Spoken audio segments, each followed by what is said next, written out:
প্রথমে মাছের মধ্যে নুন আর গোলমরিচ গুঁড়ো মাখিয়ে 10 মিনিটের জন্য রেখে দেবো। তারপর কড়াইতে রিফাইন অয়েল দিয়ে মাছগুলোকে হালকা লাল লাল করে ভেজে নেব।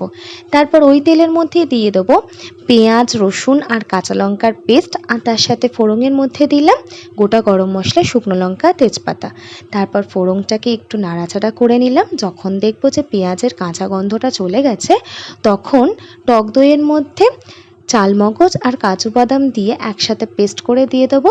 এবার তার সাথে দিলাম নুন, স্বাদ মতন চিনি, স্বাদটাকে একটু ব্যালেন্স করার জন্য।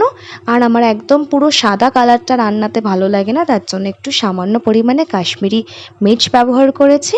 এবার সমস্ত কিছুকে ভালো করে মিশিয়ে নেবার পর মশলাটাকে একটু সময় ধরে কষিয়ে নেব। যখন দেখবো মশলা থেকে তেল ছেড়ে এসেছে, তখন দিয়ে দিলাম পরিমাণ মতন একটু জল। তারপর গ্রেভিটাকে কিছুক্ষণের জন্য ফুটতে দেব। যখন দেখবো যে গ্রেভির থিকনেসটা একদম পারফেক্ট আছে, তখন ভেজে রাখা মাছগুলোকে দিয়ে দেবো।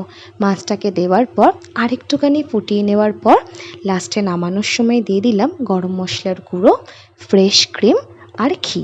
ব্যাস, তাহলেই রেডি হয়ে গেল দই কাতলা। রেসিপিটা কেমন লাগলো প্লিজ আমাকে কমেন্ট করে জানিও। চলো বাই, আবার দেখা হচ্ছে নেক্সট ভিডিওতে।